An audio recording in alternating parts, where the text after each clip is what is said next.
Welcome to America. Welcome to the big show. What's going on, everyone? Welcome to the Dr. Funk live show. Thank you guys so much for tuning in and for your support and donating and subscribing, whether it's on YouTube, Facebook Live, Apple Music, Spotify, everything else. On this episode of the Dr. Funk podcast, I'm sure you guys have heard about the primary wave deal. They've already been involved with the Prince estate, but now they're at a much larger scale. We're going to get into that because I know that a lot of the fans have some concerns and we want to address that. And we're going to be addressing it with myself and another expert, a tremendous expert, Dave Hampton, who is a great friend of the show. And we always appreciate his knowledge, and he knows a lot about this. And maybe this can help ease some concerns. What's up, Canada? What's up, Australia? What's up, Germany? Good Lord, that's got to go on. Hello in the US, of course, as well. So we're going to get into it. We're going to be taking your questions live. We're also going to take some pre-questions that we asked on Twitter and Instagram and the Facebook fan page. We really want your involvement. We want these concerns to be kind of squashed. And we want people to know about primary wave and where they're coming from and what it's about. Now, I'm just going to bring Dave in, and we can fill up the entire show of what Dave has been involved with and done. But he is an absolute expert when it comes to the music industry. How Paisley Park is now, he had a huge part in it, in its remodeling, so to speak. But he did even more than that. So without further ado, here is a great friend of mine, a great friend of the show. I'm sure you guys consider him the same way, Mr. Dave Hampton. Hey, what's happening, Doc? Hey, Dave. Good to see you, my friend. Hey, good to be seen, brother. Exactly. So here it is. We've known that primary wave has been involved for a few years now. And the reason I want to bring you on is not only for your expertise, but from the beginning, you were saying that primary wave being involved isn't such a bad thing. Right. Now, so, right? Yeah. I didn't think so because I'm familiar with them for several years because I've worked with other legacy acts that they are a part of, and they bought into their catalogs and their archives or whatever it is, their music and all the above. And they're a legitimate company. They're real cool people, and they've got a method, and they're not taking this. This is just as much for the legendary music that's been authored around the world as it is for the independent artists and songwriters who benefit from it. But some well-known people who are still with us, as well as some well-known people from the past who have passed on, are all a part of the primary wave family. And so this activity has been going on before Prince's passing. And, I don't want anybody to think like, oh, this is just a new thing and these people are doing this. It's easy in the chronology of things that happens around Prince for people to get on the mic and vilify them and say, oh, here's another doing this. So they bought up, let's be very real when we look at the asset conversation and Prince and all that stuff, that just given the family and their lack of experience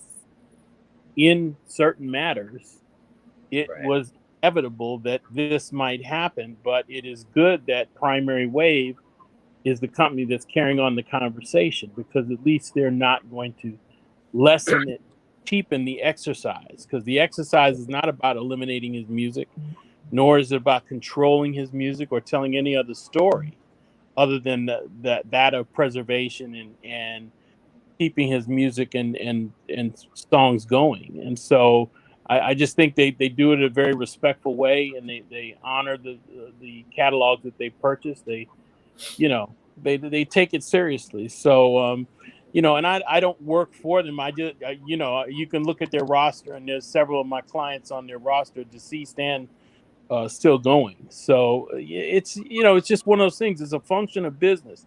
Over the last I'd say 8 to 10 years, behind the scenes in music, finances in and around music and catalogs has changed extremely. And I'm not just talking about streaming rights and all these other things. I'm talking about the ballistics of how you make money with a catalog. And if you don't think so, you look at the realities of some of the biggest names artists selling their catalogs, right? And they're selling their catalogs while they're still alive. Now, a lot of them are older now. They're not really producing as much, but they're looking at the facts of what it is to take money now and be able to do some other things versus just sitting on this asset. Before there was streaming and all these other digital routes your music could take, it was just hold on to your catalog. That was what most writers and artists were told. Well, Exactly. the finance in and around and the payoff associated with having a music career, a successful music career and a successful catalog is very different now. It's really as busy as you can make it. So I think it's an excellent time. It's an excellent opportunity for things to recast.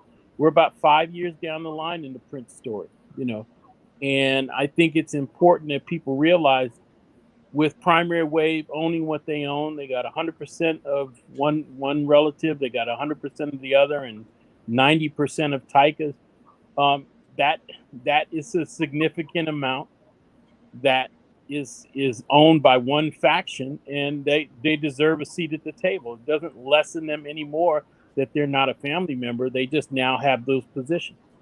Correct. So don't let all the as we go around the corner, you're going to see people release certain statements and press things.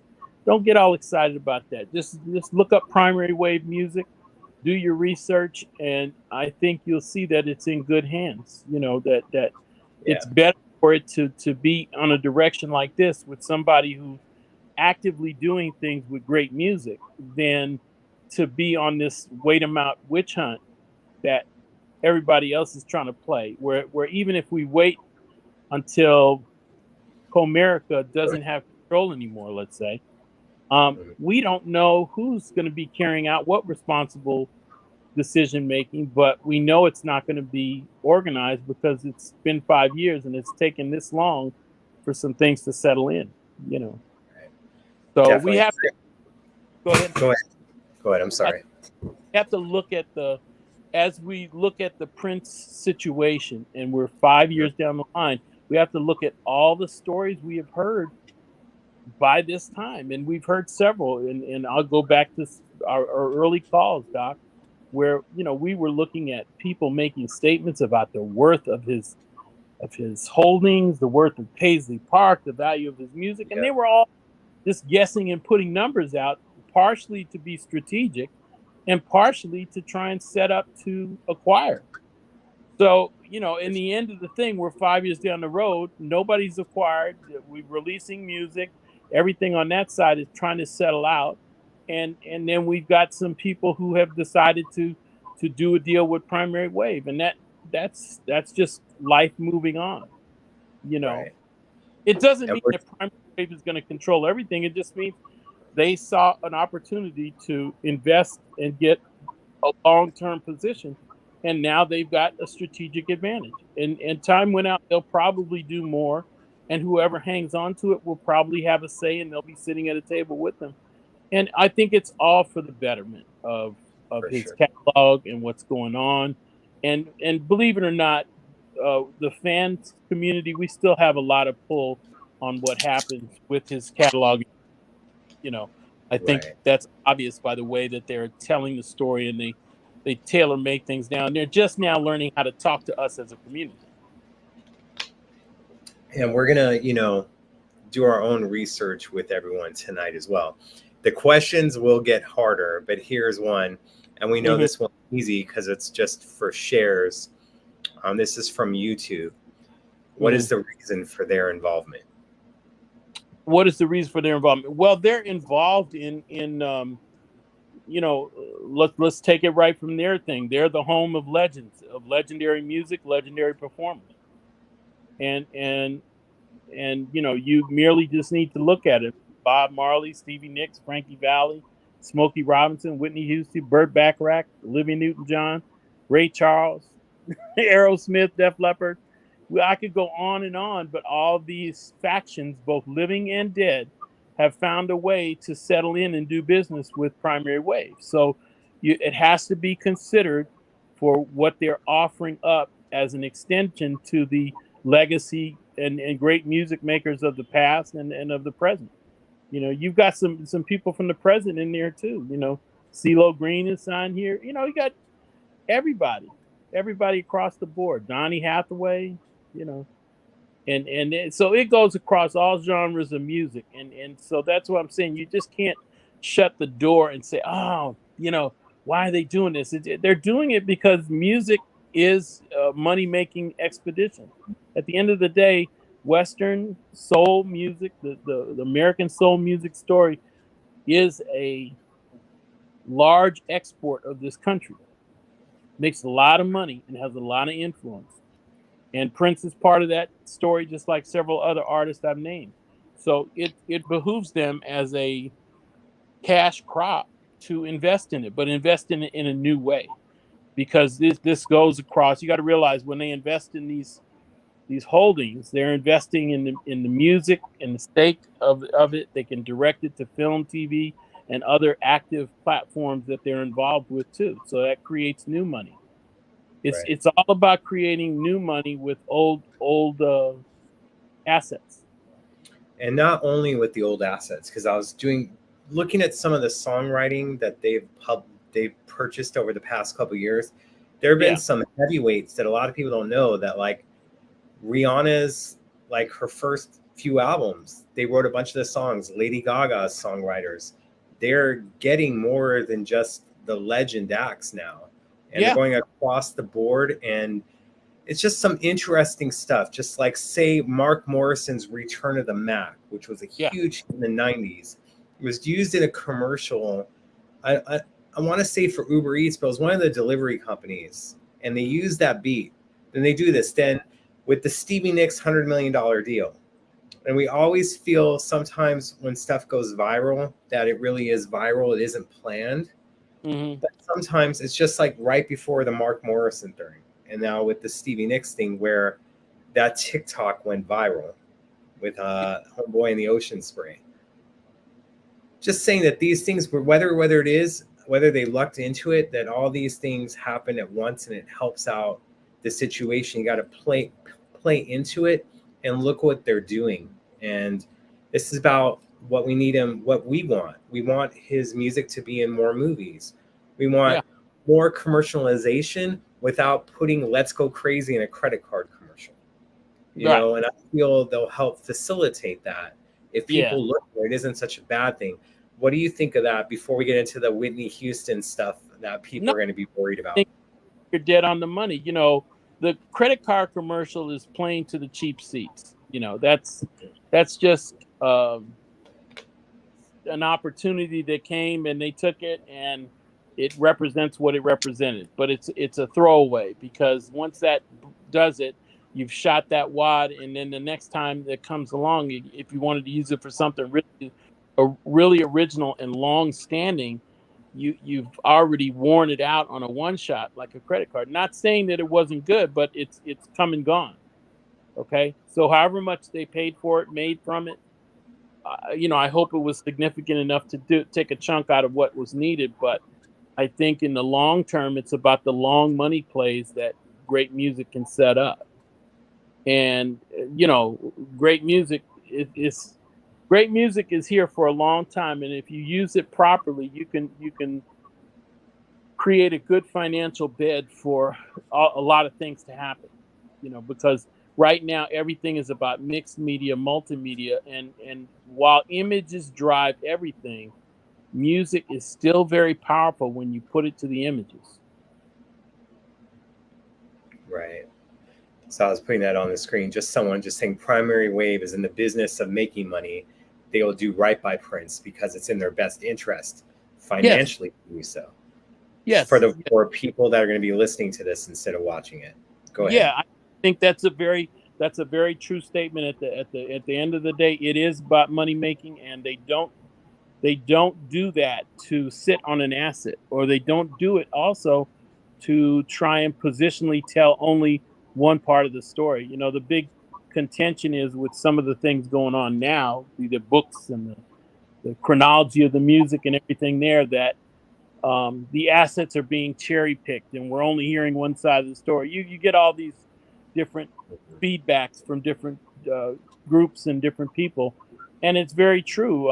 You know, a lot of the people developing the dialogue now around his music, you know, if he were alive, they wouldn't be in that position. They are not the type of people that he would work with. I don't care what they say in interviews or whatever, but you know, it's just a known fact. So, you know, right now we deal with a lot of things where the music and the storyline and the whole thematic thing is on an undertaking where it's just being set up, positioned. Let's see if they go for it. And, you know, you can listen to the albums and everybody can say what they want to, but all the albums and all the projects need to be marked AD because it's after his death. And so after his death takes on a different nature. You have to go, okay, this is something that is not his stamp. This is something that somebody else is saying. And that's just a reality. That's not a put down or anything. That's just a reality. That way we don't get confused. Because what happens is if you don't say that, then everybody will go around quoting and then starting to have dialogue and discussing Prince in their way. And that's not really the truth. Right? So then what we're doing is we're authoring two separate stories, and because no one questions it, we got to take it as fact now? No, I don't think so. You know, that's why a lot of us who were close and around him, we sit back and we watch the landscape of what's happening and what's going on. You know, Prince would be more concerned if he were here. He'd be more concerned about new music and the things that are happening and what new is happening. It would not be about old things. And that's right. What you ask out any of us, we'll tell you that. It's great that the albums come out. It's great that Morris and other people have had an opportunity to work. I don't take that away from anybody. But the reality is that those projects are where they were when we rise them and pull them from a shelf on the vault and they're put out there. It's with someone else's spin on it, you know. Correct. We have April from Facebook. Before we start getting into research, but we're already dropping knowledge a little bit. April is advising primary wave is geared towards artist music catalog, but how does their involvement with running Paisley Park, what's their involvement going to be on keeping it open? That's where everybody doesn't realize that their involvement is not there yet. That's not a place where they're at just yet. Right now, they're where they are according to the deals that they cut with those extended family members. You must remember those family members weren't even in a position where they were dealing with anything, right? They were dealing with being a family member and eventually having rights to something that is still being quote unquote figured out. So their play was to take money now or wait till they figure it out, quote unquote. So yeah, eventually, if they get any more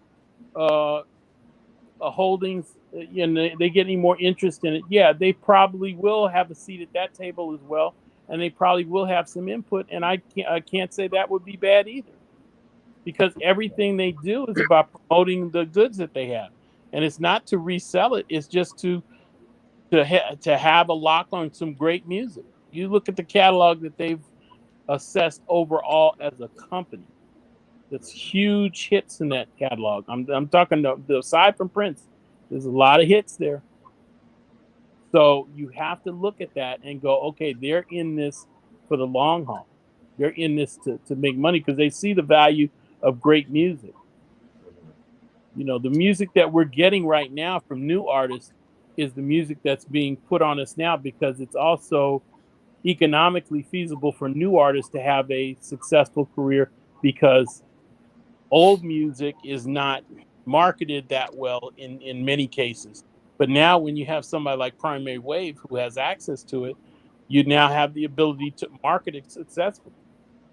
Great songs in great movies, great songs in great commercials, great songs in virtually anything that it has an opportunity to do. So it's about Right.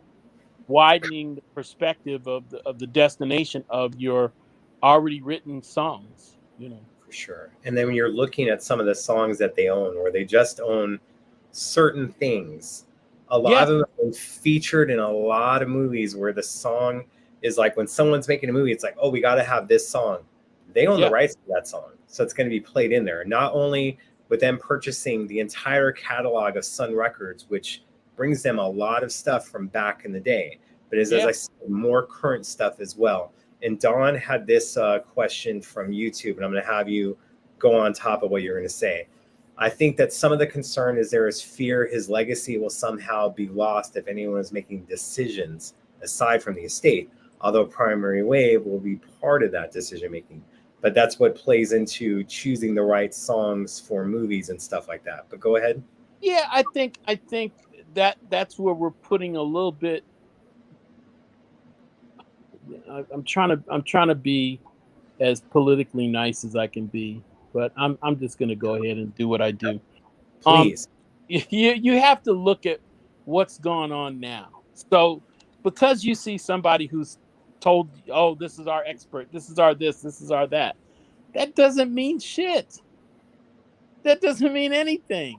That just is a person who has the opportunity to sit there, and by industry standards, it says this is the person we're going to rely on. Now, whether or not that person is doing a good job for whatever reason is up to the history that they create with what they're given the opportunity to make decisions over. But Right. in the long run, their decision making will be put up against the actual truth about his life, his music, and his career. In the end, any movie that's made is put up against the actual happenings of his life, his music, and his career. And so, what we have right now is still a lot of people positioning around activity, trying to get paid. If we were to create a circle of people all holding hands and singing "Kumbaya" around Prince's casket, none of them would be people from his past. Not there wouldn't be too many in there. There would be new current faces, and they're all make a check, and they all make money off of being in orbit around the aftermath of his passing. And so I say it that realistic so you'll understand that this is a long journey. When you're in the entertainment lane and you're in digital asset management and you're looking at this thing long term, you're talking about legacies and things like that. This is a long game. And so you have to be ready for changing faces and people who are only in there. You remember all the people that were in there the first 2 years. I'll give it 2 years after his death. Mhm. You remember all the people? We had conversations about some of them. Where are they now? Where are they? There ain't none of them around. If they are around, they're hiding, skulking around in the dark, or they're hiding in the corner. And so that whole season, we've been through several seasons now. We're 5 years removed.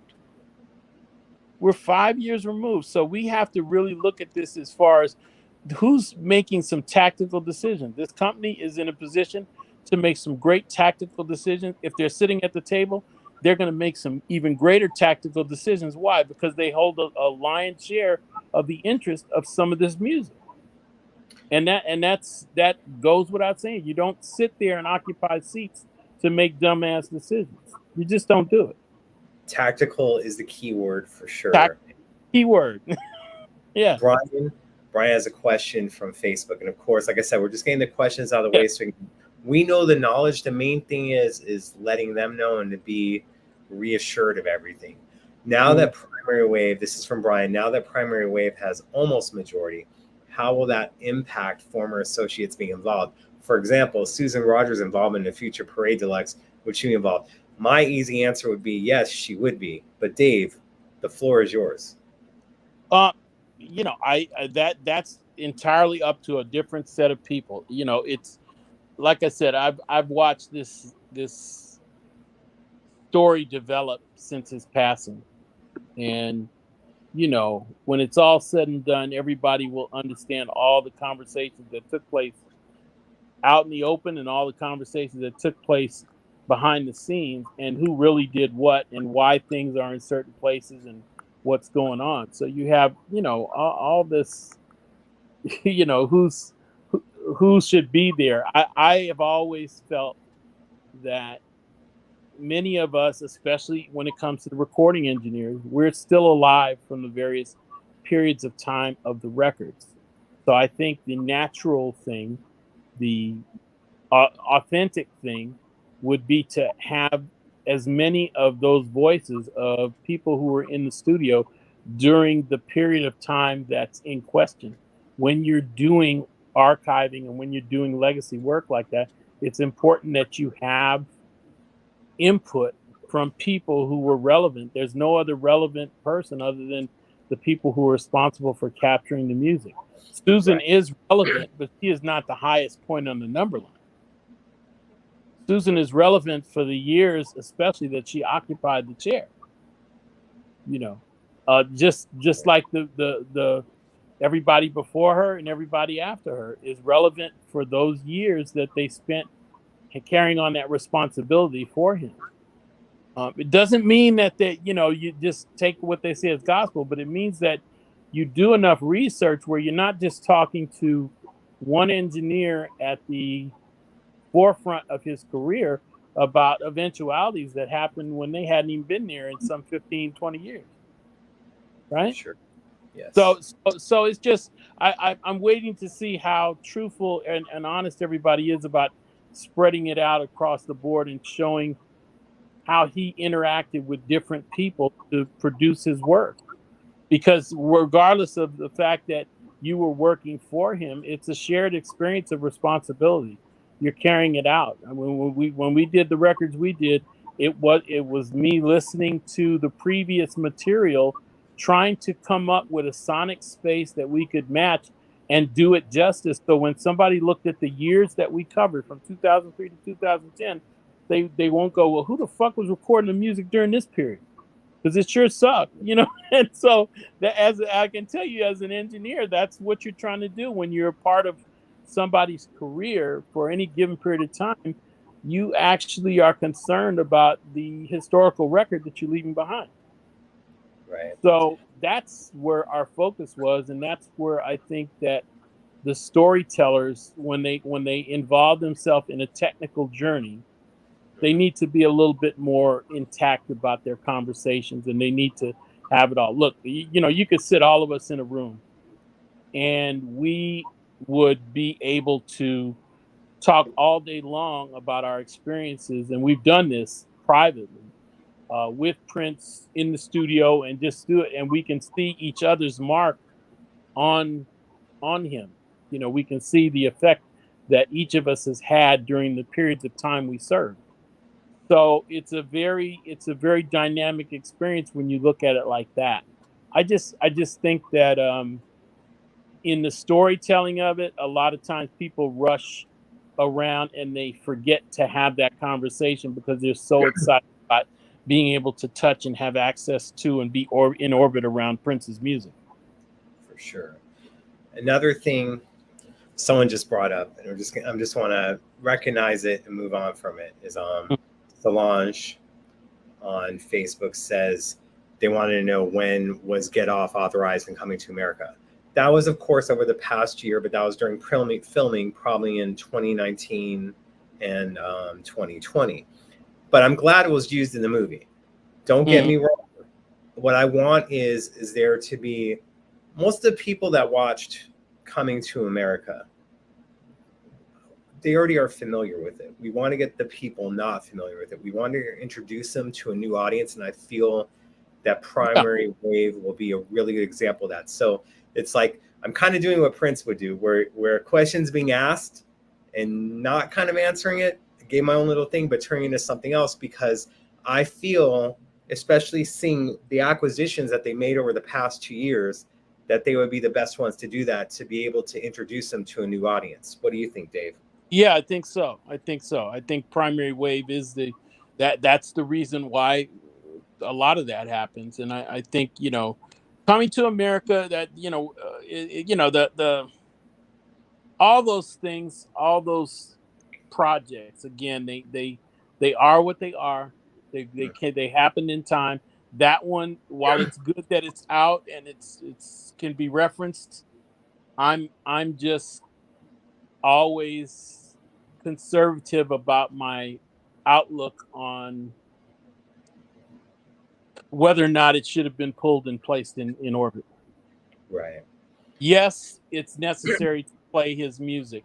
Yes, it's necessary to pull stuff from the vault, but let's not get ahead of ourselves and get too far out there with the story because he was not that loose with his music.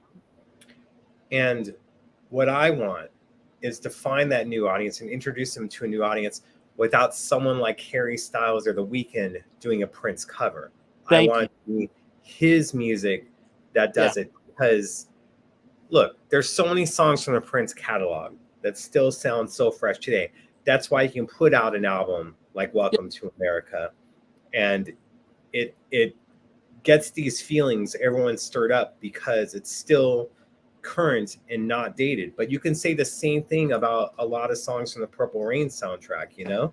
Yeah, I think there are aspects to that album, the Welcome to America, that are extremely educational Hmm. when you look at his writing style and how he used the syntax of songs and the stage of songs to make statements Right. and tell stories. And so I think there's always something, a deeper cut that songwriters can appreciate that is extremely educational. If there's anything I'd want to pass on after being in the studio with him, Hmm. if there's anything I think that would be important to pass on in his music, it would be his ability to just mix storytelling with powerful music. Because really, again, there's only 12 notes, but he really worked the hell out of them 12. Right. And lyrically, he had his own way of saying things, tongue in cheek or whatever you want to call it, that he didn't stop. He just always kept refining and refining. And if he wanted to make a point and he wanted to get geopolitical, he could get geopolitical. If he wanted to touch your heart, he could touch your heart. But it was very clever how he mixed just enough music with just enough clever lyric. And so I think there's so much to teach and pass on to the new songwriters coming around the corner. And it's just one style. It's just examining his style and seeing how he used his gift. Not that they have to do it like him, but it's important that you show people the trail to making great music. For sure. And I want to make sure that we're not just taking positive things or whatever. Here's Glenn, but this plays into the whole AD thing that you were saying. Glenn is saying it will never be the same without him. He was his best marketing. Prince without Prince is not as powerful. Sorry, not sorry. But again, it's AD now. Things are different, and we're going to have to do that without him because we want the legacy to continue. We're not just going to go, oh, he's no longer here. Let's just let the legacy go to crap. Let's let Paisley Park close down. We Yeah. can't do. I know that's not exactly what Glenn is saying, but we need No. to go through this to understand that we have to do things differently because he's no longer here. And I welcome that challenge, to be honest. Yeah, I think it's refreshing because the thing is, that's why I always say, we were there, and if we're still around and still alive, part of our responsibility is to be on the lookout for the next people who are as gifted and pass along whatever help we can in the way of not just Prince help, just in the way of, when you're exposed to somebody like this, it's like every one of my other clients, I have to ask myself, what did I learn from my time here? Right? I spent 12 years with Herbie. What did I learn with 12 years with Herbie Hancock? What did I learn with 4 years with Babyface? What did I learn with, you name the artist, I can tell you how long I was with them. I can tell you everything I learned about music and everything I learned away from music. And there's so much that these complex creative individuals are about that really is key that you have to sit down and really analyze the time spent with them so you can understand what's important. If you're still here, part of your responsibility, at least part of my responsibility, is to find the next group and point out the ones that have the promise Right. and have the potential. I'm not saying they're going to be Prince. I'm saying that I've seen enough talented, creative people in this lane to be able to walk into a room, listen to some things, and I can pretty much tell you who's focused and who's full of shit. And that's real. And so you have to really, curate that. You have to massage it. It's, we whatever it is, we've got to find the next group of people like this and make sure that they get there quicker, and that some of the ways in which he went left, we can help them go right. And that's not just for him, that's for every one of these artists. For every one of these artists, let's look at just the primary wave artists. For every one of the primary wave artists who have been able to construct a payday, whether they're living or dead, they made some boo-boos in their career that might never have made them money, and they might never have gotten out of it. So you got to think, when you're looking at these artists, and this is quite a roster, when you look at primary wave, you're going to, it's very impressive, man, because this is the story of music. This is the story of music. This is what writing great songs can do. And I think there still is magic in songwriting. There still is magic in music, away from the video image, because these are also artists, And I want to get into, because they don't own everything, and we're going to get into the other aspect of the other people involved for sure. We're not going to go away from that. Yeah. Mike has brought up about Primary Wave needs to fight the Italian court for the Gold Experience release. He's referring to the most beautiful girl in the world being tied up in Italian courts. That's something that the estate has been doing. I'm sure that is going to be something that Primary Wave is going to continue if that has not been resolved, because the Gold Experience, of course, that was one of Sony's first things that they wanted to put out, was the Gold Experience. And I'm sure that they'd like to do a deluxe edition on that, because there's so much 90s material from that era that didn't make it on the album or had different variations of it. But for sure, That's something that they want to handle. Well, I know the most beautiful girl in the world out here, when it came out, that was a deal that they cut with Al Bell and Bellmark. Yep. And but the version that's on the beautiful girl, they can't put out. Sorry to interrupt. Yeah. Because even though it was Bellmark, they did put a Warner Brothers version, but since it is on the Gold Experience, if we put that album out without it, I mean, obviously not the remixes that are on Bellmark and with Al Bell.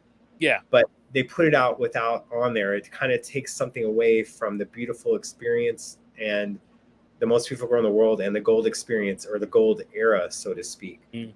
But I'm hopeful that'll do it. But yes, 100%, Warner's allowed him to put that single out on that. But I guess maybe it would have been, in hindsight, for him not to try to include it with the Gold Experience, right?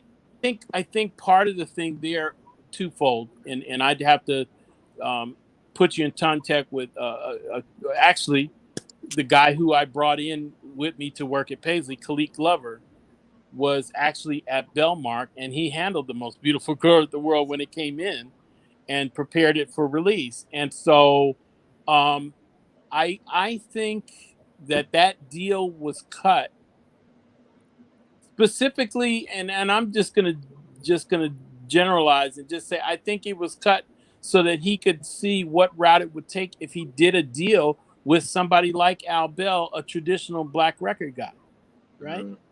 I just think it was an excellent experiment, whatever it was, which is why when it doesn't appear on that album, okay, and you have that contention, the other thing is, well, which came first, the single or this? And then when you release something as a single and the single goes, then sonically you have a fingerprint, right? Which means any album that comes out, unless it's done at the same time, it might not have that same fingerprint sonically.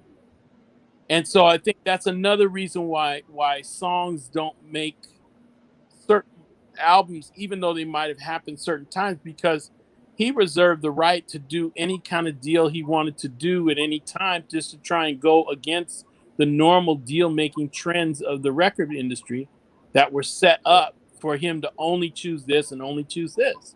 And I think one of the ways he felt he could get things done or get his alternative take on how to do business was to set up deals like this where he had a unique song and he said, well, let's take this song on a journey, away from everything else. And I want to control it, and that's the way you do it. That's the way you do it. For sure. And we have Rhonda from YouTube. She's asking us, we're talking about people sitting at the table. They're like, are the people who worked with Prince sitting at the table? You're not, I'm not, but there are some people, but you can touch base on that.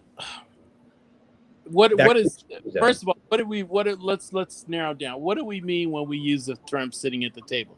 You mean part of the decision-making process currently right now? That's how I take it. Yes, right now. But maybe in the future that can change. I mean, in the future, that all can change. In the future, it's always been opened up. But none of us have turned down an opportunity to be at the table.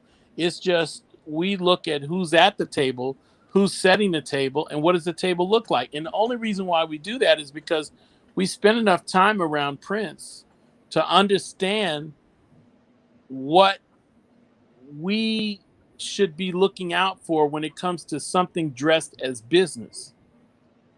Right? Right.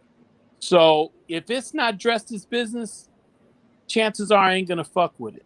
If I don't control at least me and how much of me I could give and what's going on, and if there's no type of conversation about remuneration or any kind of thing like that, chances are it's going to be a very short conversation. Why?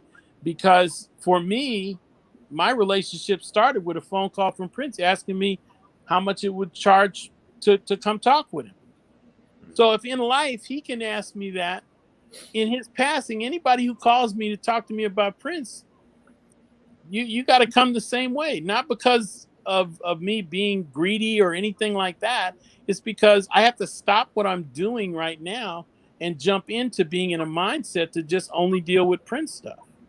Right. And only calling memory. And that to me, I don't make anything off of that. And I'd love to do it all the time, but I have to be realistic about it. I'm still at 60, I'm still working and blessed to have clients. So I have to keep moving it forward. I think the other thing is that you can't be around somebody like him and not learn your value. For sure. And this is for all of us, man. You too. And I talk to you about this all the time. You have to learn your value. You have to understand that you have value. And you can't mess with somebody like him without understanding you and knowing your value. And if you didn't know your value coming in and you were able to last a long time, you sure know your value coming out of it. Yep. And that value isn't determined by whether or not I'm at a table with a bunch of people who wouldn't get hired when he was alive. I mean, yeah, that's why none of us worry about it, because it's the table is suspect. The whole fucking room is suspect, because unless they're really going to be honest about working from a true direction that is headed somewhere, and they're making decisions and they're being inclusive. And I'll say that one word, they have to be inclusive. And when it's not inclusive, it doesn't look right, doesn't feel right, and it doesn't sell right. You can be as sincere as you want. You can put everybody on the thank yous and just name everybody you can, just trying to get everybody to love you. But the bottom line is, in life, he wouldn't have fucked with you. Period. So you have to try to address that, and you have to really come from a sincere place. And I think the table is something it's overrated right now. They call on certain people because they consider them experts in this and that, or they're cool people to have, or they got clout, or they and it's a bunch of different folks, and that's great, but that also is how those people exist. They exist by doing that. If they would have existed by being around him, they would have been around him and performing services and fulfilling unmet needs, right? But it's a very tough seat to be in, to be dedicated to working with somebody like him, and then afterward, um, think that you're going to be remembered if not even acknowledged. So none of us really look for proper acknowledgement because we already can look and see that the group that's in there is about trying to establish their truth. When we come with our accuracy, it fucks with their truth. So it's you got to understand that's part of the game too. And Well, so it's rough as it is for me to say that. That's the way I have to tell you that you have right. to place that. When you come with the truth, it's a long road. It's a long road, but I've been on this road, and I was on this road 5 years ago when it started with you having these conversations. Frustrating conversations, but yeah, very frustrating. Very frustrating. I used to tell you all the time, man, don't lose sight. Don't for 1 minute forget you were somebody that he talked to in the middle of the night. I used to come in the studio and he would be in his little office on his computer with you, talking to you on the phone. At the same time, he was telling the press he couldn't stand computers, right? so so I understood from ground zero how he was playing the game. Yeah. And those conversations go for hours. all night. Yeah. Yeah. It was interesting. Now, here's a question. They wanted this asked later, but I want to get it out now just to cover stuff. Would Primary Wave be able to work with archivists / music historians / academic institutions or the Library of Congress to preserve and document his musical archive? Well, Library of Congress is a separate organization that has their own archival place in Culpeper. I think it's Culpeper, Virginia. And so Library of Congress already has their things set up. They're kind of like a official version of Iron Mountain where it sits now. Yeah, Primary Wave could do that. I think it's part of the process for them just to gather everything and see what's been done, because now what they have to do is they have to look at his works that were originally done, and then you have to look at all the works that were released and the stories that were told after he died, right? And then they have to look at what they're going to author after that. This is no different than a company like Sony Legacy does when they're in charge of something. They look at, well, what's come out? What have we found? We found something new. Oh, let's do these rehearsal tapes. Oh, and then they different artists, they release different things, or they'll gather certain songs together and put them out in a special edition. This goes on and on still with other companies as well. So that's what I imagine would what would go on with them. But Library of Congress is a separate studio facility altogether, and it is there for the preservation of great music as well. So I think I don't think there would be anything wrong with them working with Library of Congress. I think some of the moves would be repetitive, but it would no doubt enhance the experience. It would definitely take some of the revenue to do that, but I think it would be a smart move. Right. Now, this question has been asked before, but as we've talked about before, we have to act like we've never heard it before. Why not? Because we're introducing you to a new audience, which is fine. Right. And of course, it goes to this. Where do you think we would be if Prince had a will? He wasn't a dumb man, but why didn't he make it known what he wanted done with his music? See, we can speculate till the world comes in, but I want to have you try to drop as much knowledge on this as you can. Okay, here's the knowledge I will drop. During my time there, we were bringing up a lot of tapes from the vault, and Prince was very specific. Some tapes he'd bring up, and they would have little bits on them from those sections of song, and he would want to use a guitar part off of this, a synth part off of this, and I'll pull that up, and we would try and get tracks up. Some tapes would play, some wouldn't. And when those tapes were damaged and they would do what's called shed, we'd put it on the machine and it would just disintegrate. I'd have to clean the machine, do this. And then after 2-3 times that happened, I said, Prince, there's actually a process that we need to do. Some of these tapes are down. We need to do X, Y, and Z. And I explained to him the process. I said, here's what's normally done. I explained to him how we do it and what's happening and what it would take. And he said, no, not right now. Let's just move on. And he would just name something else and we do it. So after 3 conversations like that and seeing how it's not that he didn't value what he had. I think where he was coming from is a mindset like this.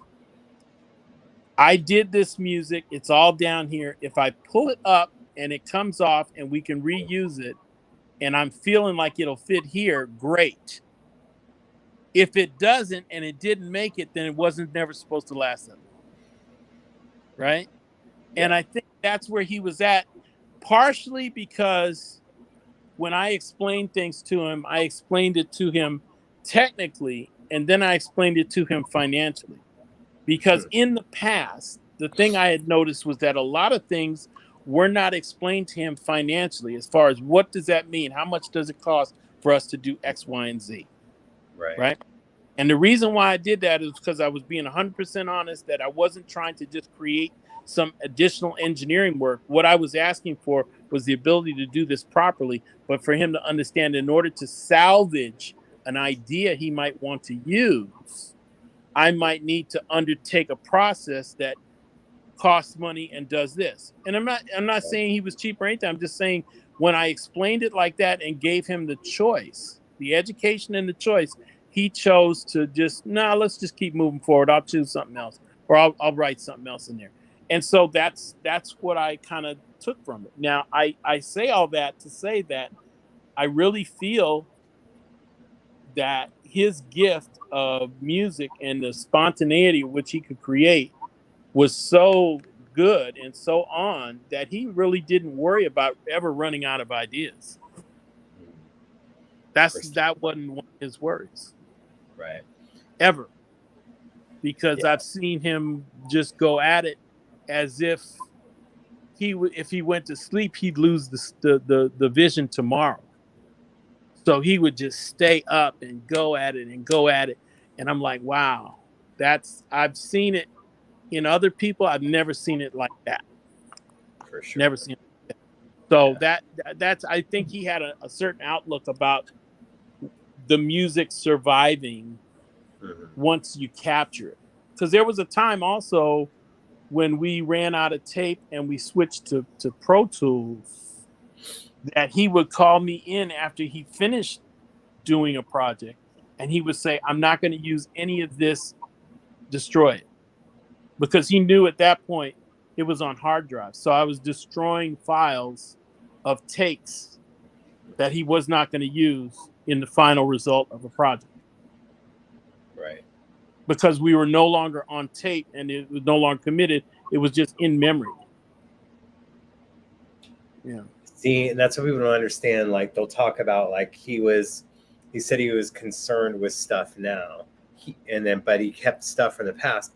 Yeah, but look, as we talked about before, and they took your advice that you gave on my show about moving the contents of the vault to a place like Iron Mountain because the stuff was eroding. People be like, oh, he concentrated in the past. No, he didn't. If Iron Mountain didn't come along or stuff wasn't done, a lot of those tapes would have been unsalvageable. Yeah. Yeah. That's what people have to understand. Some probably still are. They transferred it over there, but again, that was that long ago. And the thing is, I was working with Iron Mountain before he even passed away. So I was 2-3 artists into Iron Mountain, and so I already knew what they could do. And when he passed away and I started getting these phone calls, I said, you know what?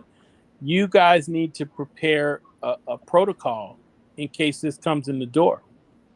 Because there's an eventuality it is. And I said, if I get interviewed, I'm going to do nothing but point to this place because that's the only logical place that could do. And I went so far as to, and I'll tell you this, as to sit down and develop with their team a thumbnail plan for the damage I knew had occurred and what's called remuneration, right? So remediation, excuse me, remediation.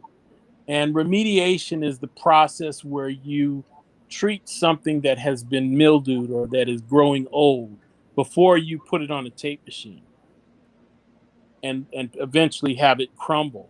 You can bake it, you can do other things, acclimatize it and clean off certain aspects of it so that when you put it on the machine, you will be able to play it and re-record it and pass it off to something so that you can salvage it. But and so I knew there was damage there. I knew there's other stuff, but you know, we had quite a plan in detail should it ever come to that.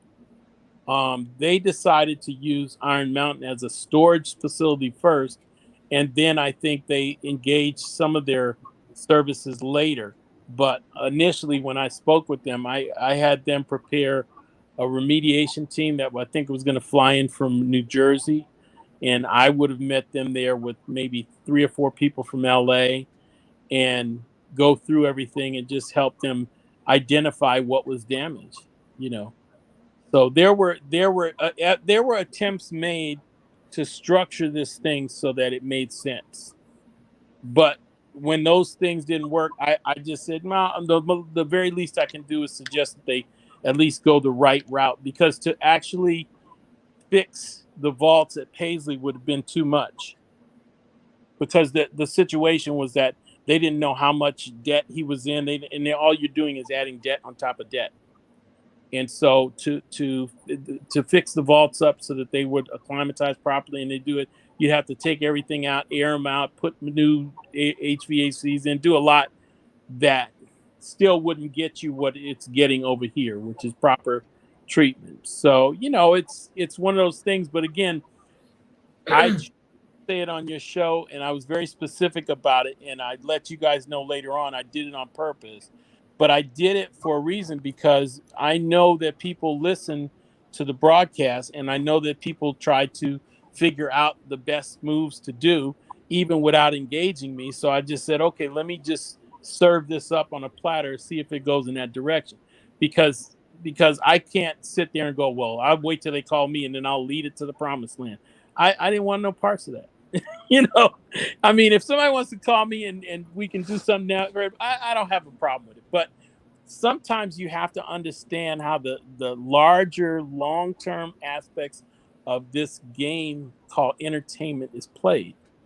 And you know, I'm a ground getter. You know, I get in there and I run the ball. I don't sit up there in the stands and then wait till 3 seconds left in the game and go run in the mud puddle talking about didn't we kick their ass, you know. I'm on the field. Gotcha. So I'm looking at everybody else and seeing how they're positioning themselves and what goes on. And that's part of what you have to do in this game. Even when you're part of a legacy situation like this, you can be of influence. And sometimes that's what's necessary. It's better for me to be of influence than me to get in there and try and shout it out with all these knuckleheads in the first 2-3 years. I mean that's what I was doing, like, before, years ago, over a decade, to where I didn't care as long as the idea got to him, and it would be, you know, a couple $1 million were being made. I didn't care as long as the end result was the same. So you're not putting ego involved in it. You did it because you knew that they were paying attention and you wanted it to get done, and that's exactly what happened, for sure. And part of it was also me learning and understanding the way in which the Prince community and the people who were onlookers, I'll call them, right, using the different situations, yours and other people's, to gain market share and get an understanding as to what they should do, because they really didn't have a clue. A lot of the first group of people making, you know, decisions didn't have a clue in the hell what was going on, and let alone about music, but especially about Legacy and anything else. They just weren't playing in that lane. So it was up to a lot of us to steer that. You know, that's one reason why PR and alumni got up so fast, is because everybody who's on the board held a responsible position for quite a long time, doing what needed to be done for him directly. Right. So it was nothing for us to call one another. We didn't have to have no meetings. We just call one another. Hey, this want to do this, want to do this, want to do this, and within a couple of weeks, it was done, and we were on the road doing what we do. You know, and so it was cool.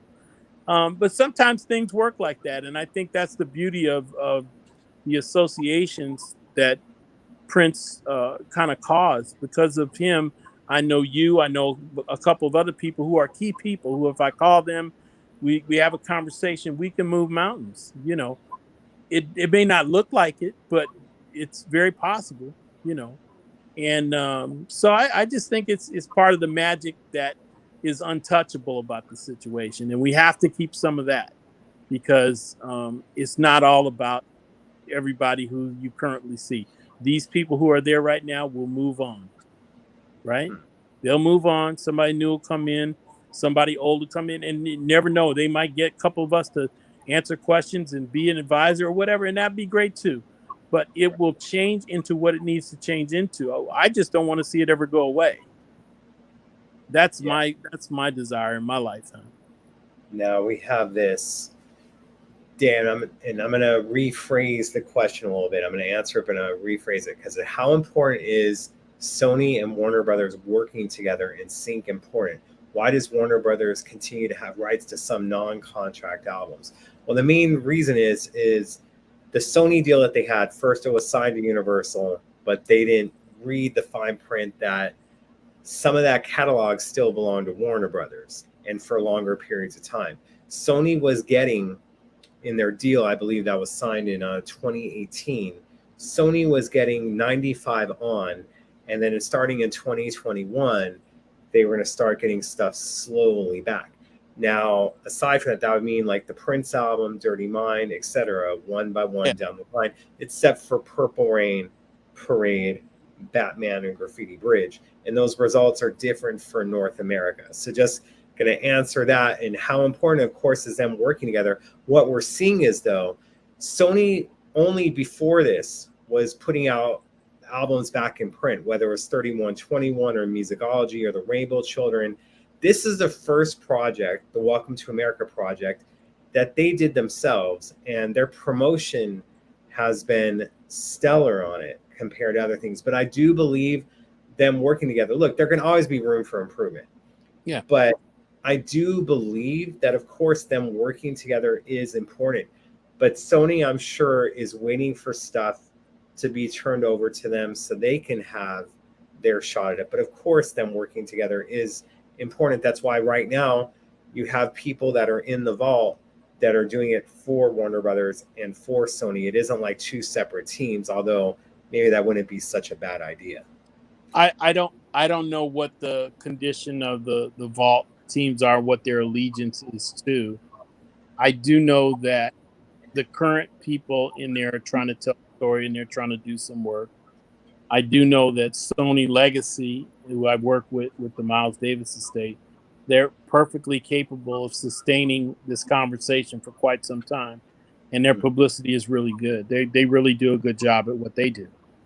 So I think that the cool thing to do, if they were really smart, they'd figure out a way to share the assets and to let Sony Legacy step in and do what Sony Legacy does, and give them a shot. Because I think the structured way in which Warner Brothers always takes it and deals with it is just, that's traditionally them, and that eventually will change, because it's a different time in music. It's a different time in music, and you've got to be dedicated to the sustainability of great music. And I think Sony Legacy is a little bit more thick and committed in that area. You know, not to say Warner Brothers isn't. I'm just saying Sony Legacy has established that as their muscle, and that's what they're very good at. And so Let them do what they're very good at. Let them tell the story. And I saw this coming even before Sony got it and Universal had it, whatever. I saw it coming because the problem is you can't have the same people telling the story all the time. If you have a bunch of people in the vault and they all are committed to Warner Brothers and they're just Warner Brothers, Warner Brothers, Warner Brothers, the only thing you're going to talk is Warner Brothers stuff, then the only thing you're going to have is this constant rehashing of these same tracks over and over and over and over again in an effort to do what? Get these people a best packaging nomination or a best packaging Grammy, or, it's like, it's the same shit, Right. and he had such a large body of work. And that's the inviting thing about Welcome to America. It presents another page turning. And even though, for whatever reason, it didn't get out during his lifetime, the fact that it's out now gives people another perspective, another view of his music. And I think that's a great thing.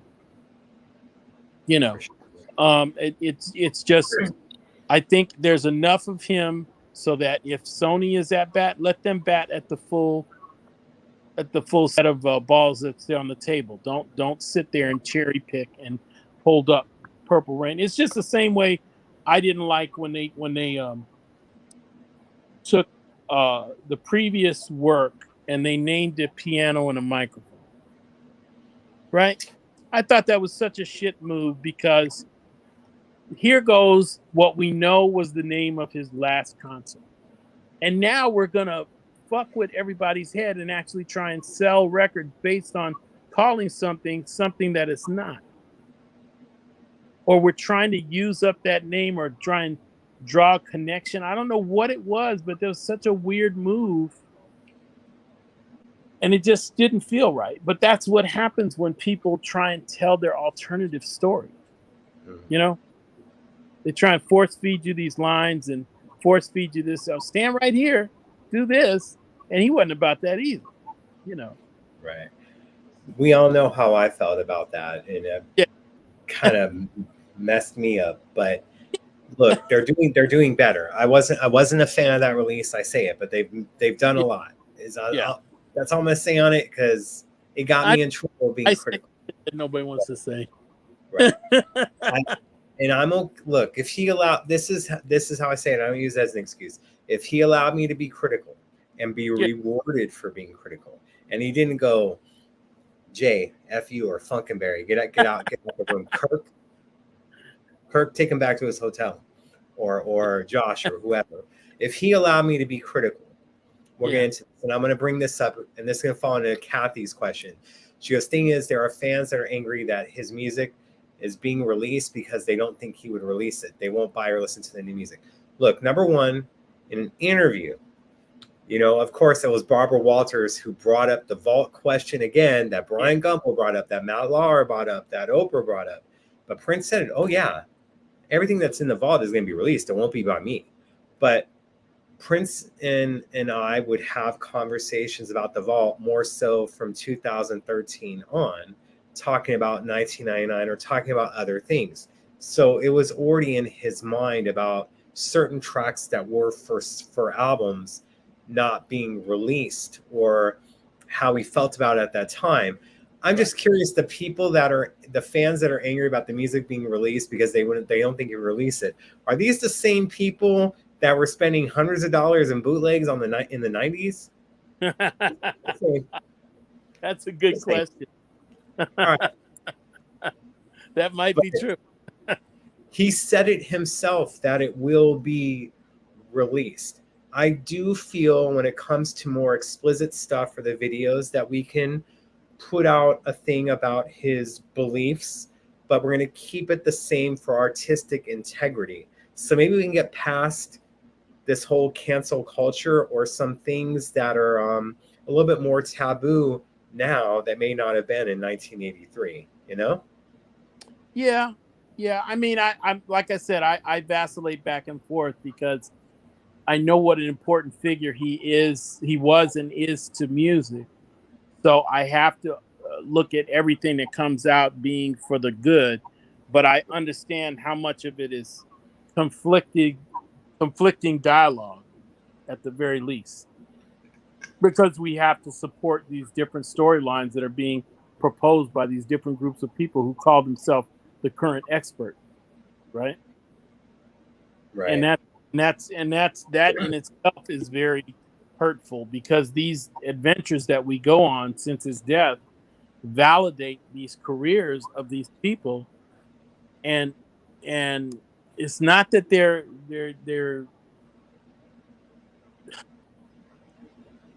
I'm trying to figure out the best way to say this. Not that they're not talented. It's just that you have to do everything with moderation. You know, if I work with somebody, I am working with them. I am not their magic. Any artist I've worked for could certainly do what they do without me. Mm-hmm. But for the time period that we did something together, it was a collective, and I was focused on delivering what they wanted, and that's part of the exchange that happens, and it's necessary.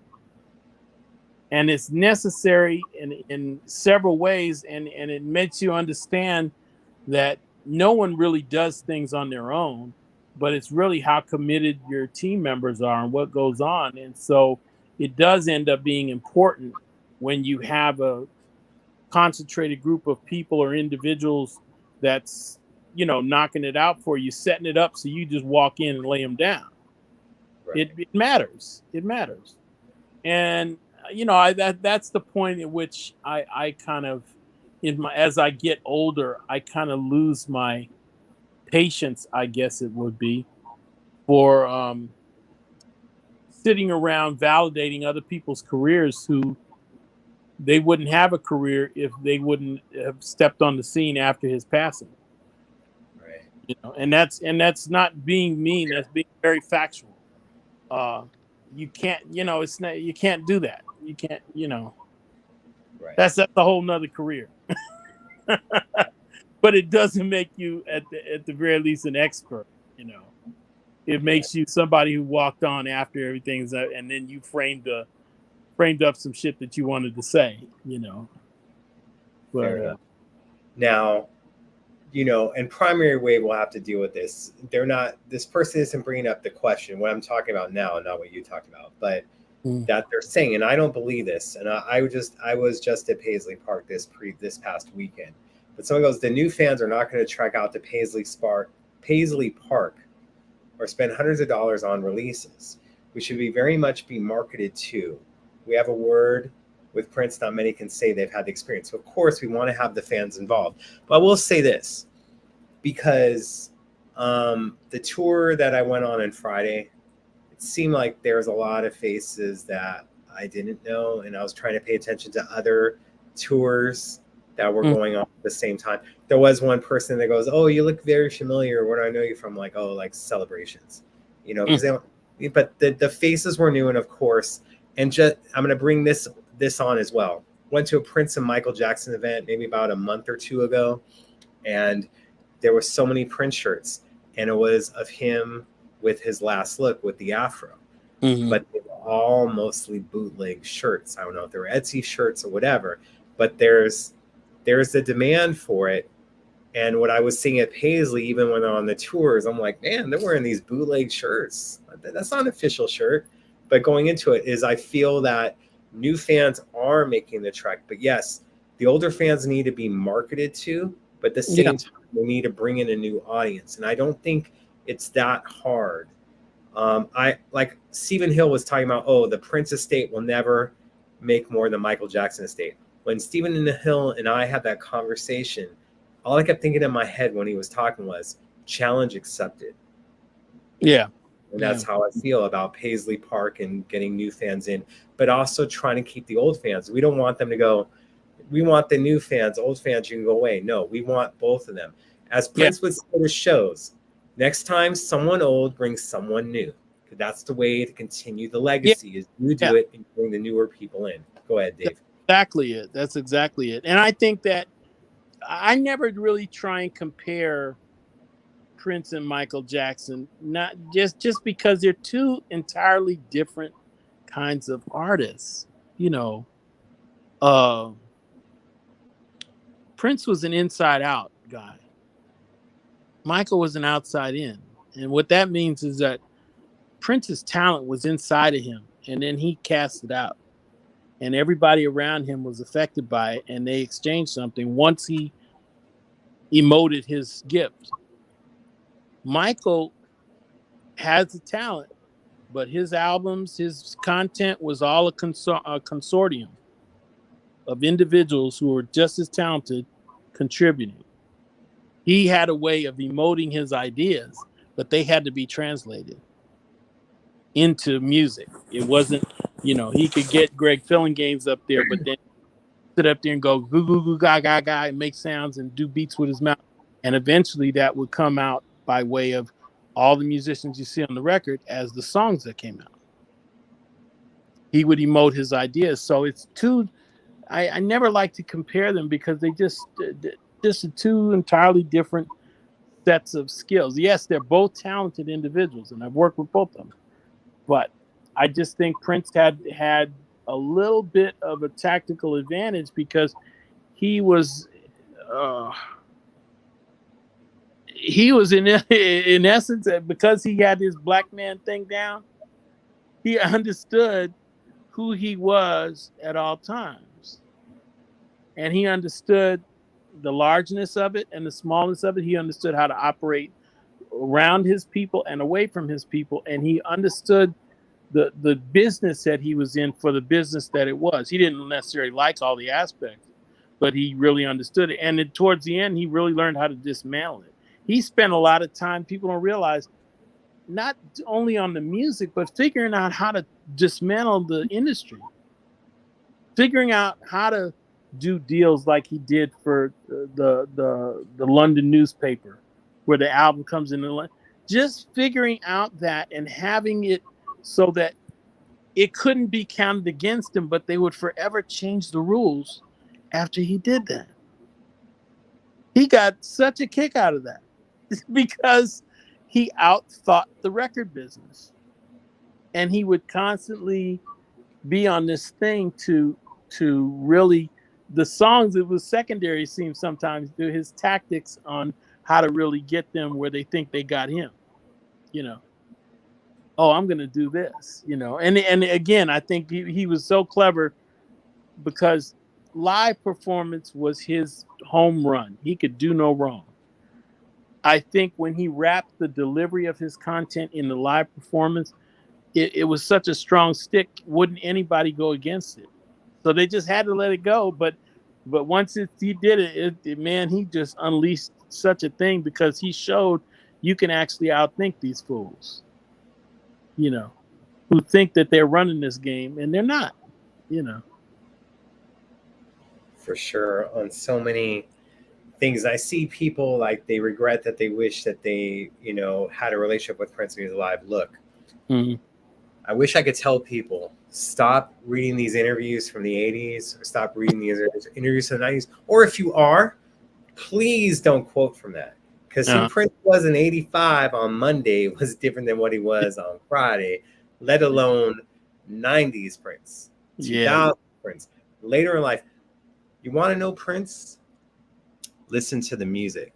Don't look at interviews. Like he said to Larry King in that interview, like he didn't give a damn who Michael Jordan was married to, his other problems. All he cared about was that relationship with the basketball. So all we should be really caring about when he was here and these other things was about his relationship with the microphone, his relationship with the guitar, and so many other things.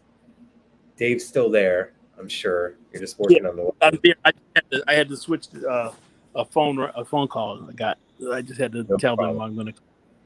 You're like, hey, leave me alone. We're doing this right now. It's important. But when people bring up questions like NFT and other stuff, yes, I believe that Primary Wave will be doing whatever they can to make Prince more profitable.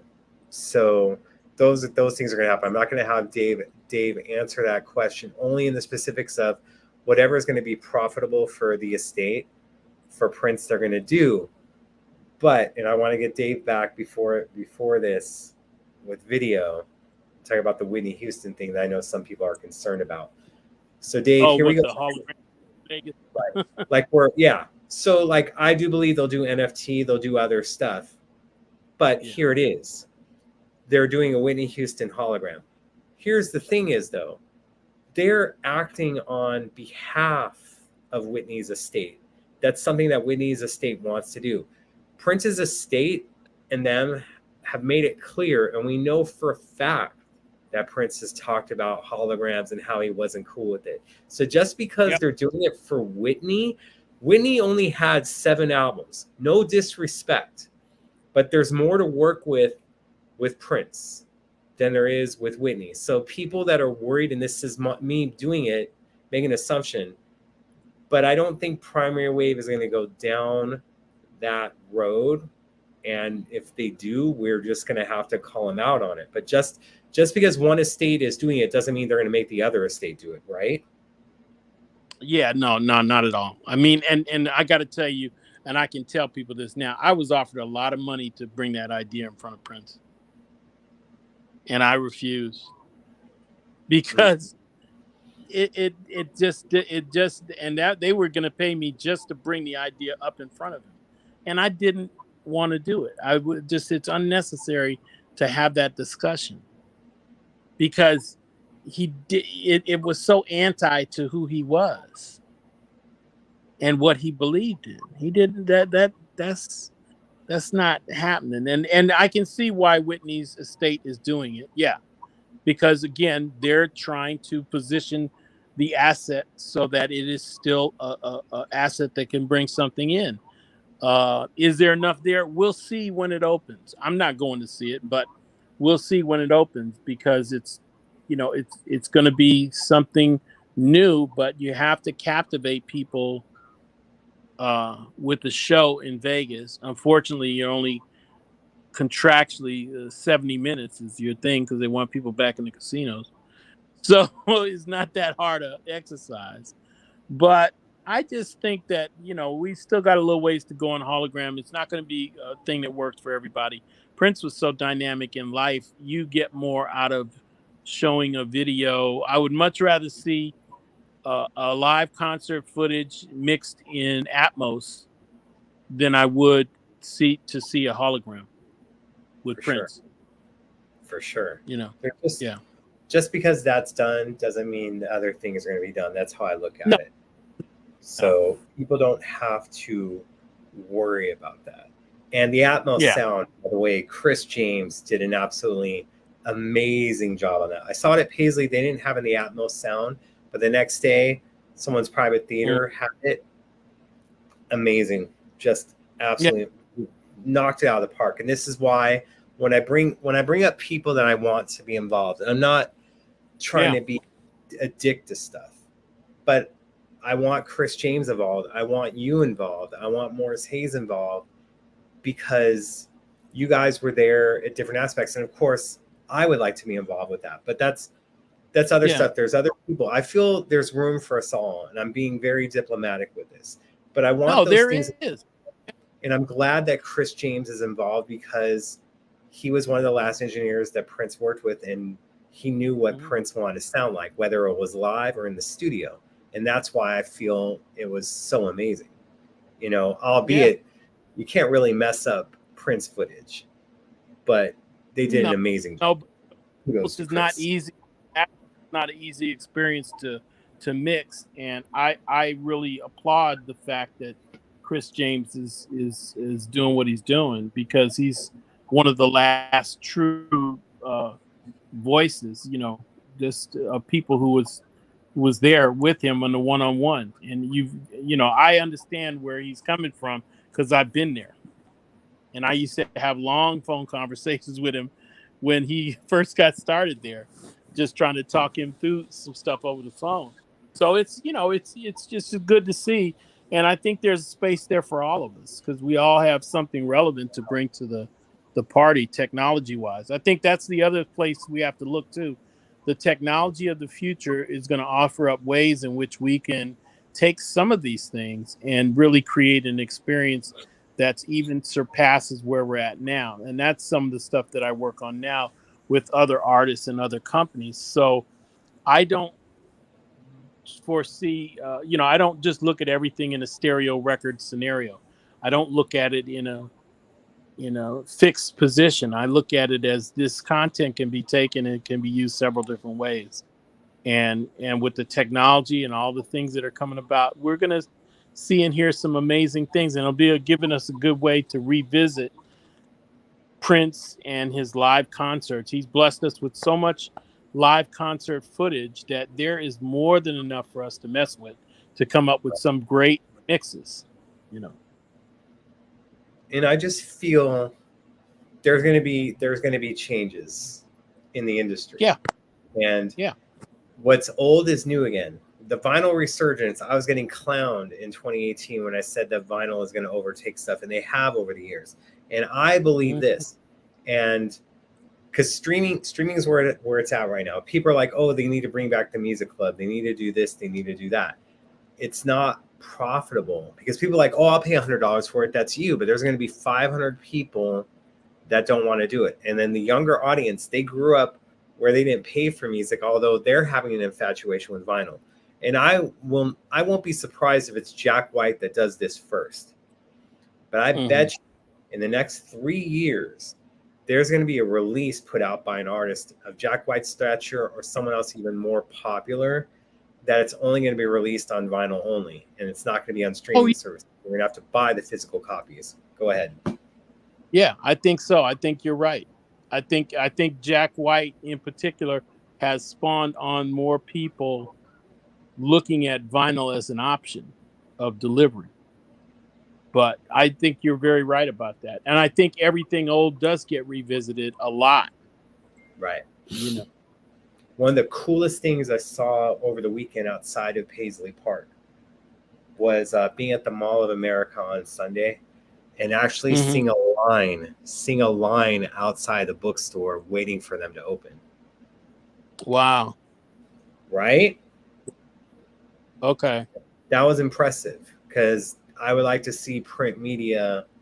Look, you can have this. It's for convenience, but I like reading books or just having this. It can be the second option. I write books, and that's one of the things that had me. I'm writing a book now, and one of the things that had me holding back from completing the book was the fact that I wasn't so sure that people read books anymore. And I had written 4 books before, and so I was like, if I write another book, are people really going to read this? And but then I would still bump into people who read my other books, and I'm like, okay, reading is making its way back. Books are making its way back. Right. And Sal is pointing out the Smashing Pumpkins are already releasing live shows on vinyl only. See, what I'm talking about is Jack White or whatever, and it'll be brand new material. That's how it'll be. And then someone's talking about they just leased an SUV and no CD player. Right? CDs aren't where it's at right now, but I'll be honest. My car didn't come with a player, a car I had a few years ago. So I bought the stereo for it to have the CD player in it just in case, I want to have some. And my last car accident in late 2019, when I got this car, I made sure to take that stereo out and put it into this car so I can have the option for the CD player. But yes, CD player. Cars aren't having it anymore when everything is being streamed. But that leads to my thing of a music club right now, as much as people want it, it's not going to be as profitable as it should be and be where it's at. And again, having it be where it's a fee, where it's $100, there's going to be some people that pay for it. But as we saw with Welcome to America, and we see it with other things, that people, before something comes out, they can't wait to put it online for free for people to have. So who's going to say, and they don't have the programs anymore, the DCMA, to kind of block stuff. So who's to say that you buy something off this new music club and then it doesn't end up online for free because there's some fan that goes, F it, I paid for it, I can do whatever the hell I want with it. Yeah, I think we're always going to have to contend with that as a possibility. And that's the music club thing. I think that was the beauty behind that, was that you felt it was directly from him. you felt that there was contact directly from him. And I think that's why it was so successful out of the gate. He was one of the first ones doing it, but I think the ability to clap back directly to the person creating what you're buying, you know, he was the first one to undertake, as much as we don't want to acknowledge it, an analytic, right? He was creating his own analytics by giving a way for his audience to contact him directly. Right. No artist, you know. And look, he was here while doing that. And what was the bonus of the music club? Oh, you're going to get the best seats at the concert. Yeah. You're going to get to the after show. And then, let's add in sound checks. You don't have that bonus anymore. Let me tell you, when the music club first came out, and it was like the second or third month, and we went to the Bay Area because at that time, he wasn't messing with LA. He was pissed, the Hollywood Bowl, so many other things. So we went to the Bay Area, and we got that sound check, and he did a Q&A there. And then we got the after show for free for $100 membership by that second month. So the rest of the year for me was a bonus, but there's other people in other countries that weren't getting what we got. So now you don't have that bonus of stuff of it. And then look, the things that he would do, and this is why like I liked it, and I know he borrowed ideas from me, but hopefully with Primary Wave, they're going to be thinking artistically from musicology, putting a CD with every dang ticket. So they're getting the new material, whether they want it or not. They're getting it. And then the deal for Planet Earth, the deal for 2010 with the newspapers, although he was trying to visit that in the 90s with Guitar World and giving them the Undertaker CD, but then Warner's found out about that and they couldn't put it out. But he kept trying different things, and that's where I think we're at right now, is that, yes, what's old is new again, but you have to look for different ideas. Well, I think that what you saw him do was the first, what I'll call it, an invisible attempt at co-branding, because he was taking the established brand of the newspaper, wrapping his music in the newspaper, taking the established brand of the ticket and putting his music with the ticket. And I think it was something that before they could say, oh, wow, that's clever, they didn't want to give him full credit for, no, he's just saddled up a brand and rode music around your track. Right. You don't even make music, and he just rode music around all your followers and all your newspapers. And that's what really, when you cut through it and you look at, that's why I say he strategically thought about how he was perceived at all times. And so there were no little moves he made. Everything he did was for a reason, you know.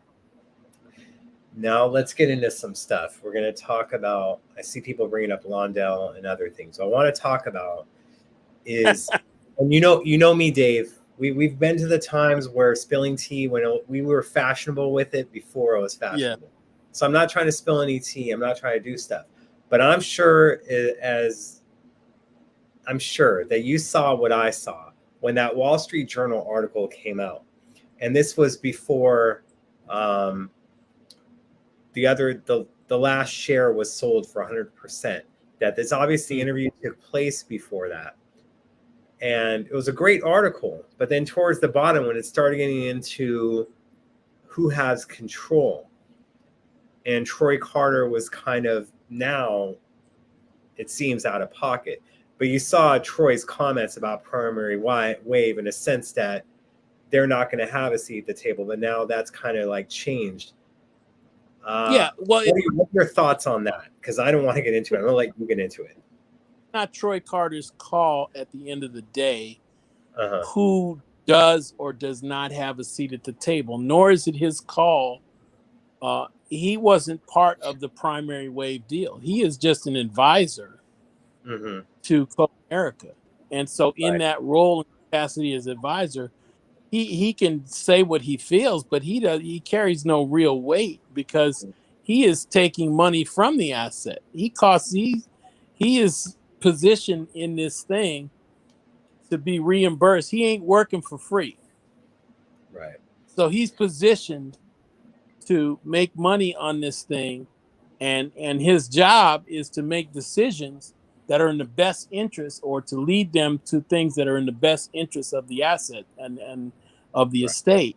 And so the longer it takes for Comerica to get shit together, the longer it takes for the estate to be secured and on their own feet, I have less and less confidence in the expert. I really have less confidence in the expert when they're slinging poo all over the ring, but yet, you know, if they haven't done strategically what they need to do in order to put this thing in a better position every year since they've been there.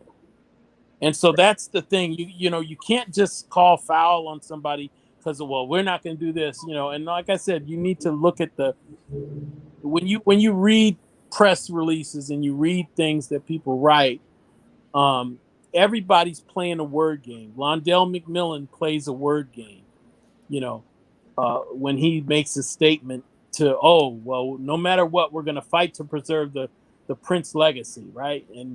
And then we just want to bring the purple back, you know, and they still have to work with Primary Wave because Primary Wave is now at the table.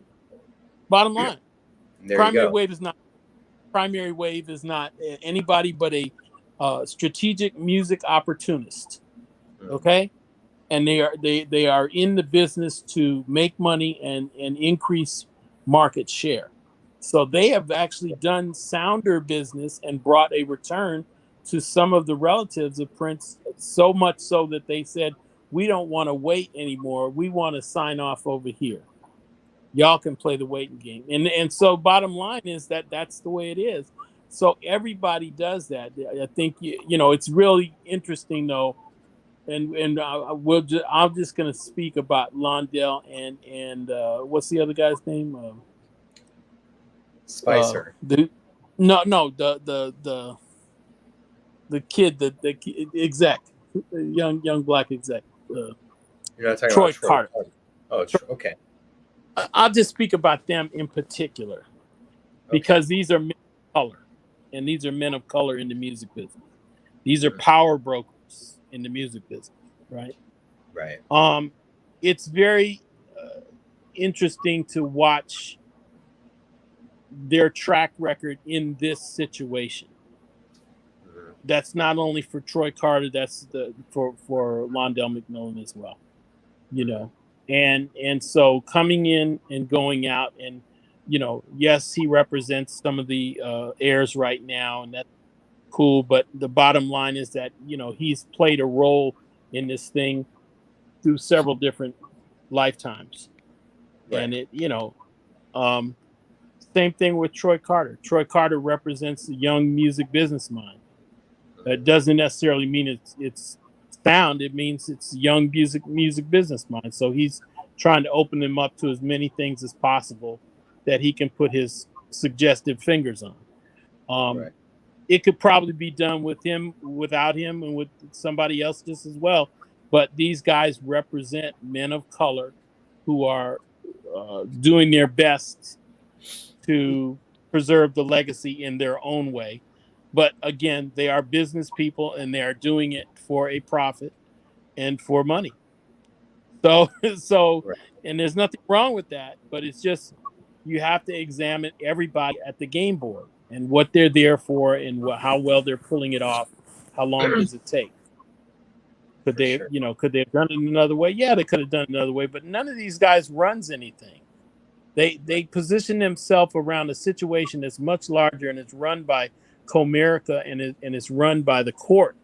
And as soon as Comerica and the court step away, it's going to be then on who has structured the best situation, which is why you have people trying to vilify Primary Wave, and why you have people even vilifying Comerica. You know, when Comerica first got it, they were being extremely vilified.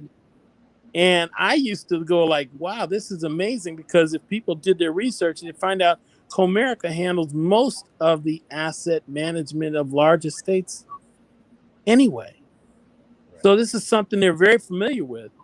But they were taking a black eye because they had a certain number of days to look at all the moves that the original bank did which was a local bank. And they had to analyze and accept, either reject or accept everything, and then proceed with getting on track with getting Prince's estate together, right? Because once you get in that role where you're assigned this, now it's a different thing. Now you've got to either green light everything and say, well, that last two moves you did really had questions, and we can't really stand behind that, or we're just going to let that slide and we'll correct it on the other side. That's where you got to be. And you only have a certain number of days when you're the institution that it gets transferred to. So there was a lot of moves that the very first bank made that were just so out of line. Right. And that's part of the story too. Whether or not people want to talk about it doesn't mean anything. But there were people in bed over there, figuratively, at the local bank who were chatting it up with the attorneys for all the different representatives. And then when the family broke down and each of the members of the family had gone out and gotten their own separate entertainment lawyers, that didn't help anything. Right. You know, they didn't get one estate lawyer. Everybody got a sports and entertainment lawyer. It was some kind of high profile, whoever was going to do what to try and pull down something. But none of them had the familiarity with the arena that they were in to say, hey, we all need to work together and make this thing come about. Let's get one estate lawyer and let's all figure out what our role is, you know. And that's the way it's done in commerce settings. Because there are situations that aren't like that go real smooth. And Comerica felt that way too about different things. Now, I do feel that Primary Wave and Londell and the heirs that are left, they can all work together and stuff, because there isn't as many cooks in the kitchen or hands in the cookie jar, so to speak. They're going to have to work together, and I don't think it's going to be as problematic. And, you know, people can feel certain ways about certain people, but the fact of the matter is going forward, these are the people that are going to be involved, and we're all going to have to work together to make it happen, for sure. That's right. That's right. That's right. That's exactly it. I mean, and whether or not any of the others get involved, that'd be great if we do. We try and do our best, but I just think it's interesting to watch and notate along the way, because we're having this conversation. We're at year 5, so year 6, year 7, and whenever we have this conversation to revisit these issues again, we hope that it's a little bit more solidly set up down the line. I would love to see some solid music education things done, because that was part of the intention when we were there, is to interact and teach music the way he wanted music taught, and interactively get into where creativity was going to. And I think that I've come to find it in other places around, and so I get involved in those places, and it's helpful. It lets me let loose that energy and the ideas that we talked about, because I see his influence in other places, But you have to visit, you have to look out for them. I think that's the other thing for everybody who did have contact with him and it affected you.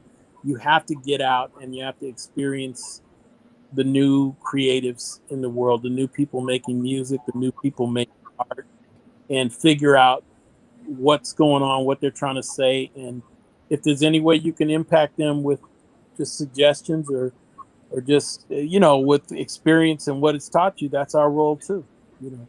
For sure. Someone had this question, although it isn't really exactly Primary Wave. Has Iron Mountain digitalized all the concerts? Seems like that would be quicker than studio recordings, or is digitalizing as a project by project basis? I also feel what plays into that is stuff that falls under Warner's and stuff that falls under Sony. But I'll turn it over to you on that. Well, digitizing is what they're talking about, and as far as digitizing it, the concerts. I'll just give you an example. Musicology, every concert was multi-camera videotape. I mean, Aberdeen had a team out there, and They had a little edit station. They had a whole little city that they put together every concert, and we would get back DVDs from every concert of that show. So that was a Yeah. daily thing that was going on. So that, in fact, was getting digitized. It was getting final release. It was getting cut and edited as it happened, and that was very quick because these things are ready to show, and they're very good quality. So are they involved in that? I think the concerts bring on another aspect. I would think that they're probably looking at them. I think with the concerts, it's kind of hard because he left so much material that when you look at entire seasons of concert, you think you've got one city that's a good show, and you're going to have a bunch of shows and a bunch of cities to watch because he was in a lot of places. And so you have to then start to look at the quality, and you have to look and listen and break it down. Then you have to look at the material he was doing, and okay, what are we going to call this? I think that's one of the areas where somebody like a Primary Wave comes in handy, because they can look at and they can turn that into a film and TV project, and they can go down that lane and take those and put them in order, pick the best of the best, and take some from everything and put together one massive concert footage. I think it's possible, but I don't think they've gotten to it yet. I think they're still trying to tell the story, unreveal some of the tapes, identify what they have, and tell a different story, because the video stuff is entirely different footage. You've got a lot of video footage there, and you've got a lot of audio footage, and there's big gaps in it too. So there's a lot of early footage that you see, and then there's a break because they didn't really have a lot of people at Paisley at sometimes, and it was just making music. So they didn't break out video stuff until the concerts. Right. And then some of the concerts, it was so dark and the quality was so poor. For that time, though, it was great so they could see the show. But compared to Musicology is really good footage. Some of the later concerts, really good footage. Again, that's the advancements in the technology. Right. So you could look at it. I think we saw early video. I was on a panel, and we saw early video footage of a Cubby concert, and Cubby was there with us. But it was just so grainy and so, you really couldn't get the majesty of what was going on. We're so detail oriented now because the images is so sharp and so correct. And Afshin is really good at capturing what his team captured. They were really good at that, and they had it together. It was just a pleasure to watch and that whole experience. For sure. And of course, even though you're talking about stuff from back in the day, Coachella was a little too dark. The footage that I was able to see of it was posted online, unfortunately, because of how Lady was performing and the lighting. But I still would like to see Coachella come out, but it is somewhat dark for sure. Yeah. And as we wrap stuff up, I want people to feel safe about Primary Wave, about Londell, about the Airs, and everything that's going to be going forward. And that's where we have to be doing that. So that's just how it comes down to. Yeah, they can feel safe. I mean, no one individual is going to stop this thing from moving forward. So as much as, we have our individual thoughts, you and I, on all these people and their motives and their methods and their shit. I just think that, in the long run, Prince will win out, but it's up to all of us who really understand to kind of hold tight and keep the truth as our main sword that we have to cut through this bullshit with. Because, occasionally we will see some things flare up that we just ain't going for. And so we have to be in the clear about that, Right. One of the last questions as we'll wrap up. Do you think his last concerts will be released? I think so. Of course, in time, they will be released. Right now, that's like gold mine. You need that to be a really big, nice payday, because as soon as the physical copy is put out, it's going to be everywhere and people are going to be getting it for free. You need to get that payday, but I believe it'll be Yeah. out. Yeah, his last concert will be out. I think they have to wait some time period and tell the story properly. And one of Yep. the reasons is because they already launched another product that was called the same thing, Piano on the Mic. So it's going to have to be called His Last Show. They're going to have to call it something different in order to build up the pomp and circumstance for what it really was. And they need to take their time and talk to the individuals involved. They need to talk to John Gass because he recorded it. They need to talk to Scotty because he mixed it, or whoever. They need to have crucial conversations with relevant people in the food chain so that they can get everything down, not just show a concert. They'll go, "Oh, this was his last one." No, they need to really take their time with it, and do it right. For sure on that. And we don't know what the future holds for us. We're hoping that things will progress and get even better and more profitable, and having people involved that care, Yeah. and that did work for him as well. I understand that for sure, but how do you feel just about this going? Because I feel it's a positive thing, and that's what I want to reassure people with Primary Wave and the objectives. Yeah, positive. They're good people. They have really good intention, and they don't cheapen the exercise at all. They just add a focus to it that in some cases is very helpful to the legacy holding. Right. Well, I hope this helped out everyone. So that's what it comes down to. But Dave, I want to thank you so much for your time and other things going on. But I appreciate it. We'll talk more about this, I'm sure, later or tomorrow or this weekend. Definitely. Much love. Write in, got questions. Anybody had any questions after, write in and just email them to me, and Doc knows I'll answer. Yeah.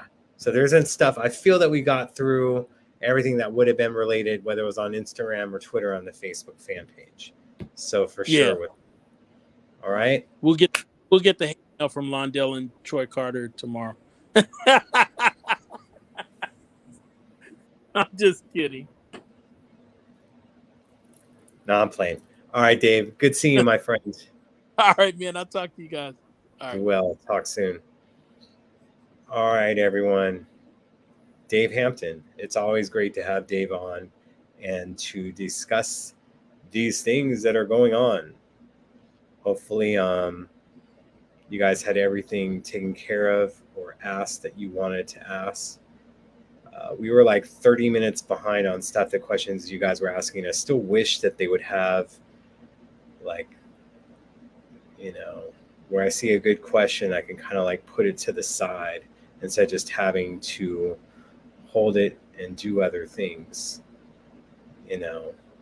But, and I appreciate you guys that were able to talk with each other and kind of answer some of the questions that people had, for sure, on it. Looking back on things. So, yeah. All right. Just trying to see if there's anything last. Look, we all care about Prince. We worked with him and for him on different aspects, so we can go into that for sure. And you get what you pay for. All right. I'll just put down things. Thanks. It was a birthday, but we can get into that another time. I'm trying to do a Welcome to America week next week. Was trying to do that this week. But hopefully I'll be able to surprise you guys with what we're going to have for next week. I'm not going to go into who we're going to have on yet, but hoping for multiple shows to get that in and to do other things and make sure that your questions and the people that are on the album and helped with the album and on the live shows get their their flowers, their accolades, all the other things that go on.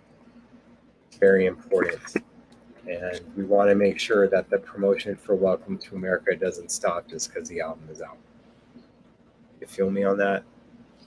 So, yep. And we're all trying to protect his legacy. You guys, the fans, and us that worked with him and do it, and hope to do stuff in the future for all of us to get on with it. I appreciate you guys. I thank you guys. Without you guys, there is no me. I thank Prince as well for the exact same thing. So I look forward to seeing you guys very soon. And next week should be a fun week. And we have other things going on. I'm doing all right. A little bit warm. That's all that's expected. It's not going to be cooling down anytime soon. So, yeah, I'm glad. I hope that this was enough to explain things, break it down, do all this stuff, and want to bring Dave on. You know, I feel the same way about a lot of things, but it's like we just want to go on, and instead of me on my show, it coming off like, oh, I did this, I did that, I did this, I did that. You want someone on the outside that did stuff too, but it isn't just their show. So doing it. All right. But we're all trying to do what we feel would be best for Prince's legacy, and we got to look forward, and that's what it comes down to. And here's hoping that we continue to look forward, and the path that I'll hopefully be back on that path. But that's it. Let's get out. And much love, you guys. Thank you again for subscribing on YouTube, Facebook Live, checking us out, Spotify, Apple Music, all the other places, letting people know about us. And hopefully, let people know if they have any questions about Primary Wave. Send them a link to this show. All right. I appreciate you guys so much. Much love. I'll be seeing you guys soon. Keep it funky, and thank you, Prince. Thank you guys as well. Until next time.